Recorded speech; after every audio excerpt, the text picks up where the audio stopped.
거꾸로 읽는 성경 강해 요한묵시록부터 창세기까지 2부 순서를 진행하도록 하겠습니다. 오늘 2부는 요한묵시록 14장, 15장 두 챕터에 대한 부분입니다.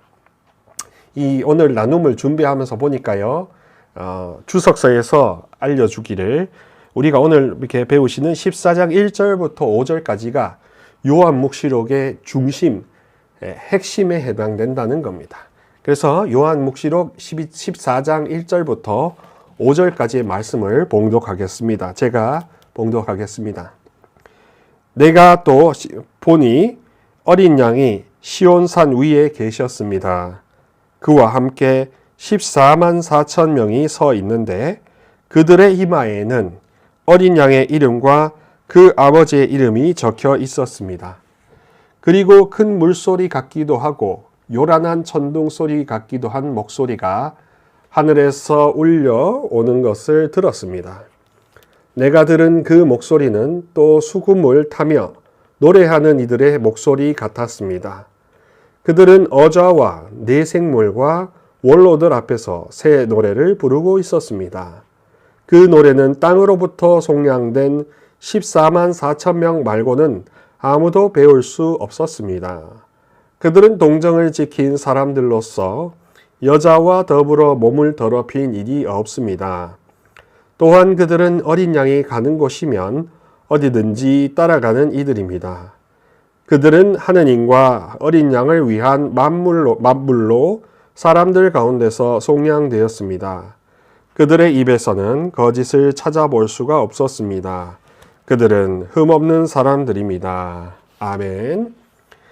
이 말씀 가지고 조금 이렇게 더 나눠보도록 하겠습니다. 계속해서 이 요한묵시록을 쭉 보고 있죠. 계속 제가 요약해서 말씀드립니다. 요한묵시록은 쓰여진 책의 목적은 전례적인 목적이다. 즉 하느님을 경외하고 드러높이기 위해서 쓰여진 책이지 뭔가 파괴적이고 공포심을 심어주어서 사람들을 불안해 떨게 만들려고 쓰여진 책이 아니다.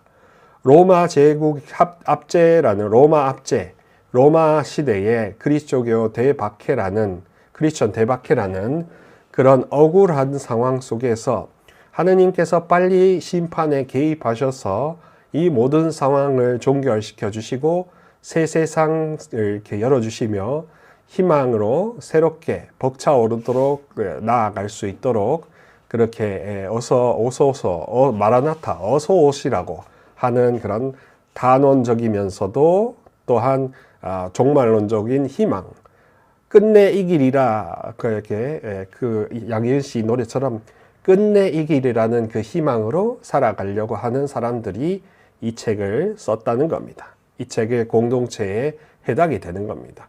요한묵시록의 저자는 요한복음에서 나타나듯이 예수님의 사랑하는 제자 사도 요한은 아니라고 합니다. 그저 이제 이렇게 누군지는 모르겠지만 하여튼 하느님의 이 공동체의 특징을 당시에 1세기 말에 세상이 정말로 무너질 것 같고 또 로마 제국 하에서 노예살이 하면서 이 모든 것들이 치욕적으로 이렇게 더럽혀지고 있는 이때에 어서 오사 주님 심판하소서 하는 그런 메시아 대망, 구원의 대망 사상이 담겨 있는 책이라고 보셔야 옳다는 것 미리 말씀드립니다. 자, 그런 차원에서 전례적인 목적으로 책을 이야기하는 것이지 사이비 교주들이 말하듯이 선택된 이들 그리고 이렇게 그 숫자에 들지 않으면 지옥불에 떨어진다라는 이런 차원으로 단순화시킬 수가 없는 구조인데 이것을 단순화시키고 이분법 양극화시킴으로써 사람들의 불안 심리를 건드려서 거기에 종속되게 만드는 게 특히나 몸과 마음이 아프고 슬프신 분들을 건드려서 후려갈기는 게 그게 사이비들의 전법이라는 걸 꼭 기억하시면 좋겠습니다. 그러니까 거기에 속지 않도록 내가 평상시부터 건강하게 튼튼하게 나의 면역력이 튼튼해져야 된다. 그러니까 불안하거나 공포심에 벌벌 떨고 있으면 내 면역력이 떨어질 수밖에 없다는 것을 기억하시기 바랍니다. 불안이라는 이 영적인 어두움은 나의 자존감, 그리고 자비심, 주님께 대한 한없는 신뢰심을 이라는 그 면역 세포들, 백혈구들을 다 이렇게 갉아 먹어버리는 겁니다.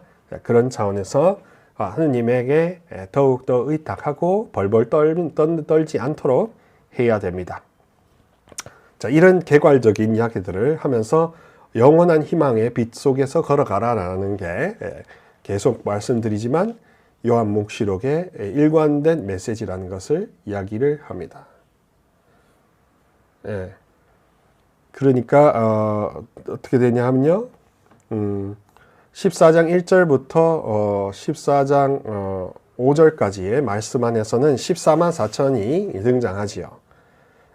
문자로 이렇게 해석하면은 신천지나 다른 여호와의 증인같이 14만 4천이라는 숫자에 연연하게 됩니다. 그래가지고 14만 4천 1등이 되면 구원을 못 받는 걸로 그렇게 절대화시키고 있죠. 그러나 14만 4천이라는 숫자는 12지파에 속하는 많은 다수라는 사람을 이렇게 상징적으로 표현해 주는 거라서 많은 이들, 구원을 받고 주님을 따랐던 수많은 이들이라는 상징적 의미로 이해를 해야 맞지. 이거를 절대 인구 도표처럼 인구 그 컨센서스처럼 14만 4천 명이라고 못 박는 것 자체가 오류라는 것을 꼭 우리가 잘 아시기 바랍니다. 자, 그리고 이 14장 1절부터 5절까지 나타나는 14만 4천 명의 부르는 노래, 이런 것도 결국에는 어린 양과 함께 구원된 사람들의 무리, 천상의 무리들을 이야기를 하는 거죠. 자, 그래서 악의 세력은 이후부터 몰락하고 심판이 가속화되는 겁니다. 이 14장부터 22장까지의 구조를 보면 14장에서 이제 그동안 로마 황제로 인해서 순교당하고 핍박받고 그 피를 흘렸던, 어린 양을 위해 피를 흘렸던 그들의 무리, 로마 시대의 순교자들의 14만 4천 명이라는 숫자보다 더 훨씬 더 많은 그 수많은 사람들이 피를 흘려 아기 어린 양을 위해 피를 쏟았는데, 그들이 다시 일어나서 지상에서 로마 황제 숭배하고 태양신 숭배하는 이 우상에 찌들어 있고 사탄의 용들이 막 활개치고 있는 지상세계를 이제 심판하시는 겁니다. 하느님의 이 기준으로 심판하신다는 겁니다. 강의 때는 지향기도는 안 해주시면 좋겠습니다. 그렇게 해서 이제 심판하신다는 거죠. 심판을 하셔서 이제 다시 정화시키고 당신의 정의를 펼치시고 새 세상을 열어주신다. 희망과 깨끗한 세상, 깨끗한 마음을 만들어 주신다라는 게 그게 의미가 되는 것이지요. 그렇습니다. 그래서 모든 이미지와 메시지가 사실은 이 14장 1절부터 5절 이 대목을 비추기 위해서 이 절정, 어린 양과 그 천상의 그 수많은 그 순교자들의 무리가 다시 부활하여 이렇게 칭송하는 그 위대한 순간, 마치 할렐루야를 외치는 부활의 큰 명동성당의 성가대 사람들이 할렐루야, 핸델의 할렐루야, 할렐루야, 할렐루야, 할렐루야 이런 식으로 할렐루야 엄청나게 찬미하는 그런 느낌과 같은 겁니다. 그러니까 주님을 엄청나게 찬미하고 정말 열렬하게 위대하게 찬미하려고 하는 그 목적을 그 이미지로 이렇게 그리고 있는 것이지요.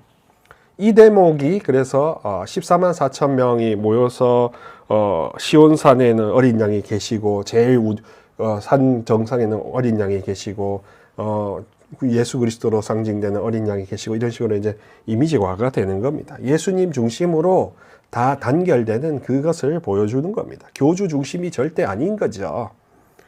14만 4천은 묵시록 7장에서 12지파가 나타나는 것과 또 연관을 있습니다.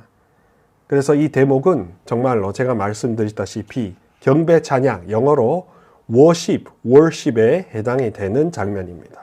그러니까 이 책 자체는 worship, to praise and worship God, 하느님을 숭배하고 하느님을 찬미 드리기 위해서 그래서 써진 책이다라는 것을 이야기하고 있습니다. 이마에 새겨진 징표라는 것은 반대로 13장 16절에서 이제 유래하게 되는 겁니다. 이 13장 16절의 말씀은 어떻게 되냐 하면요. 내일 또 이어서 보겠지만 낮은 사람이나 높은 사람이나 부자나 가난한 자나 자유인이나 종이나 할 것 없이 모두 오른손이나 이마에 표를 받게 했다. 그러면서 표를 받게 한 이유는 황제의 소유물, 황제의 신하, 이렇게 황제의 재산으로 표시하기 위해서, 황제의 신민, 국민으로 표시하기 위해서 이마에 표를 했다는 겁니다. 자, 이것을 이제 주님의 소유, 주님의 것, 주님 하느님 나라의 시민으로 삼고자 이거를 똑같이 이렇게 돌려서 이마에 도유하고 표를 한다. 우리가 세례나 견진 때 도유하는 이유도 주님께 속하는 이유이기 때문에 이야기하는 거고, 주님 나라 백성, 주님 나라, 하느님 나라의 시민, 국민이라는 것을 이야기해 주고자 이렇게 상징적으로 이야기하고 있습니다. 그러니까 황제 숭배냐, 하느님 숭배, 경배냐, 이 두 가지가 첨예하게 막 영적으로 싸우는 이 와중에 압제하에서 희망을 잃고 있었던 이 이스라엘 백성이 요한 묵시록 안에서 그 하느님을 울부짖고 기도하며 찬미하는 그런 책이 요한 묵시록이라는 걸 이제 확실하게 아실 수 있겠죠. 그 14장 1절에 보면 큰 물소리 같기도 하고 요란한 천둥소리 같기도 한 목소리가 라고 해서 물소리, 천둥소리 이런 식으로 크게 이야기하고 있습니다. 자, 이런 것들은 다시 또 19장에 지난주에 배웠던 알렐루야 구원과 하나님과 그분의 것이고 알렐루야 뭐 이렇게 19장에 찬미하는 주님을 찬미하는 거하고 계속 또 연관됩니다. 그러니까 처음에 이렇게 심판적이고 저주하는 그런 분위기가 그것으로 그냥 세상을 이렇게 아작내려고 하는 게 아니라 결국 주님을 찬미하고 세상이 이렇게 거듭나고 새로워지는 그 새 희망의 새 시대를 이야기하려고 하는 거죠. 그리고 이제 여기서 또 중요한 대목이 뭐냐 하면 14장 5절입니다. 흠없는 사람들이라는 표현이 나타나죠. 여기서 이제 14장 5절에 흠없는 사람들, 거짓을 찾아볼 수가 없는 사람들이라는 표현을 두고 우리가 흔히 이렇게 도덕 윤리적으로만 생각할 수가 있습니다. 흠없는 사람들은 원래는 전통적으로 죄 없는 사람들을 이야기했는데요. 흠이 없는 사람이 없고 죄가 없는 사람이 없지 않습니까? 주님께서도 요한복음 8장에서 너희들 중에 죄 짓는 사람이, 죄 없는 사람이 저 가늠한 여인을 치라 이런 식으로 말씀하시면서 인간이라면 죄 없이 살아갈 수 없다는 점, 죄를 지을 수밖에 없는 그런 한계와 약점을 지닌 나약하고도 비참한 그런 존재라는 것을 이야기를 합니다. 흠결이 있고 없고가 결코 도덕 윤리적인 맥락에서만 의미 있는 것은 아닙니다. 오히려 만일 이스라엘 백성이 성전에서 옛날에 그랬답니다. 시신이나 나환우, 한센인을 만났을 때는 자기 몸을 하루를 씻고 씻은 다음에 성전에 나가는 것을 약 하루 정도는 자제하고 근신했답니다. 옛날 우리 뭐 어떤 관습에는, 우리의 옛 관습에는 뭐 장례식에 한번 갔다가는 뭐 민간 신앙이지만 약간 뭐 목욕제기하고 함부로 뭐 딸내미나 아들내미나 손주 만나러 가면 안 된다라는 그런 식으로 생각하는 거죠. 인간적인 관점으로 그렇게 생각하는 겁니다. 하느님을 모를 때. 그럴 때 이제 자기 몸을 씻고 하루 정도 쉬었다가 성전에 다시 가거나 했다고 하고, 그렇기 때문에 누군가를 이렇게 만지거나 또 나와 누가 만났거나 하는 그런 것이 도덕 윤리적으로 그 당시 사회 관습적으로는 죄가 될 수 있지만, 여기서 예수님이 말씀하시고 이 성경에서 말씀하고자 하시는 바는 그런 도덕 윤리적인 죄를 짓고 안 짓고의 문제가 아닌 겁니다. 죄라는 것 안에 성경이 말하는 죄라는 그 개념, 아이디어 자체는 하느님과의 관계가 멀어졌고 주님을 더 이상 생각하지 않는 내 마음 자세를 이렇게 죄라고 이야기하거든요. 그러니까 행위에서 이제 내 마음 상태로 옮아오는 겁니다. 더더욱구나 가장 큰 죄는 뭔지 아세요? 죄를 지었는 것을 씻지 않으려는 죄가 더 크다는 겁니다. 죄를 씻지 않는 대죄가 더 크다는 겁니다. 그러니까 내가 죄를 지었는지 모르는 이 무지가 더 죄라는 거지요. 예. 나는 어떤 사람들은, 어떤 교우분들은 아이고 그래 뭐 사제나 수도자들을 이렇게 점수 매기고 계시는 분들이 있어요. 어떤 분들은 저 수녀님은 기도하는 분이다. 저 신부님은 기도하는 분이다. 저 이렇게 동그라미, 세모, 꽃표 이런 식으로 점수 매기고 있는데 그거 얼마나 위험한지 모르시죠? 그 진짜 위험하고 그거 굉장히 교만한 건데 자기는 그것을 굉장히 자랑스럽게 여기고 내가 누군지 대번에 알아본다. 나는 대번에 똑똑해가지고 누가 기도 많이 하는 사제인지 수도자인지 잘 알아보는 내 안목이 있다. 이런 식으로 은근히 자랑하는 경우도 있다고 합니다. 자, 그런 것들을 자기가 깨닫지도 못하고 씻어내지 못하는 죄를 씻지 못하는 그게 바로 씻지 못하거나 씻지 않는 게 바로 대죄인 거죠. 그러니까 흠결 없다라는 완벽주의는 사실 아무에게도 소용이 없는 겁니다. 그리스도교 안에서 예수님이 말씀하시는 그 성경의 근본 정신은 완벽주의가 아니라 네가 죄가 있건 없건 주님이 너를 계속 사랑해 주시니 그 사랑으로 너의 죄를 씻어내라 하는 게 문제인 것이죠. 죄를 씻어내는 게 그게 가장 핵심이지요. 죄를 씻어내지 않는 것이 큰 대죄라는 겁니다. 죄를 짓거나 안 짓거나를 또 너무 애착하실 필요는 없는 겁니다.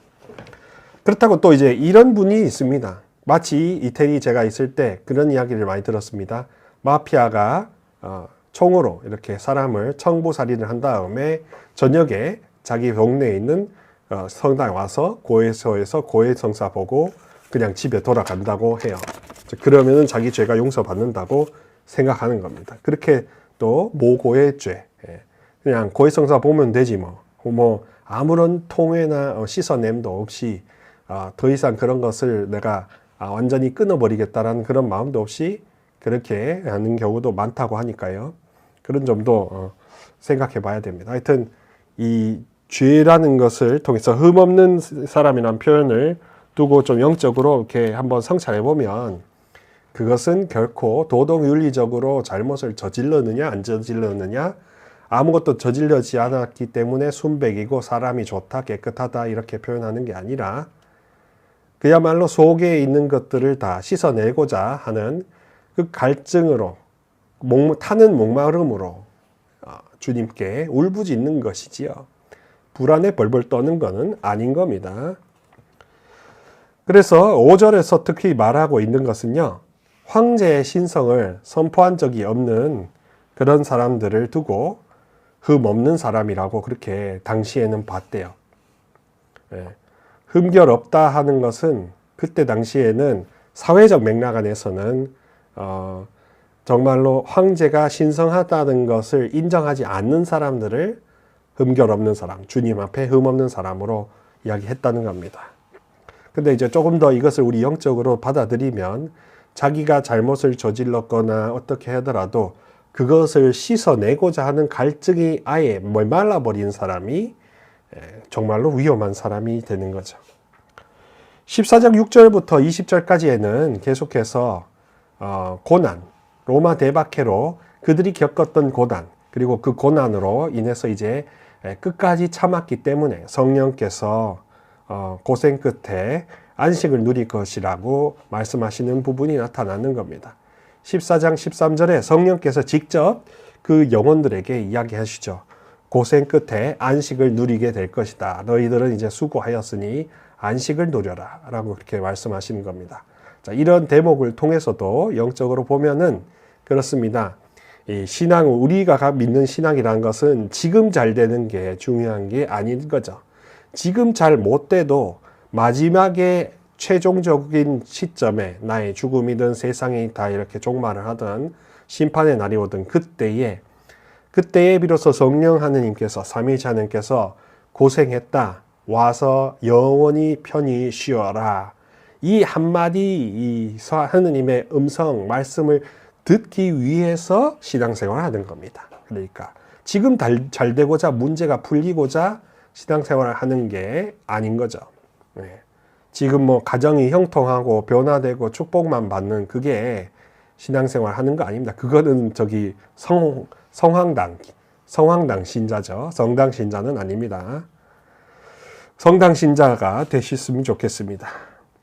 15장에서도 계속 이어서 재앙이 나오고 있는데요. 재앙은 결국 이 큰 거대한 맥락 안에서 보자면 저주요 패망이라는 것보다 원래 받아야 될 사필 귀정의 차원으로 이해하는 겁니다.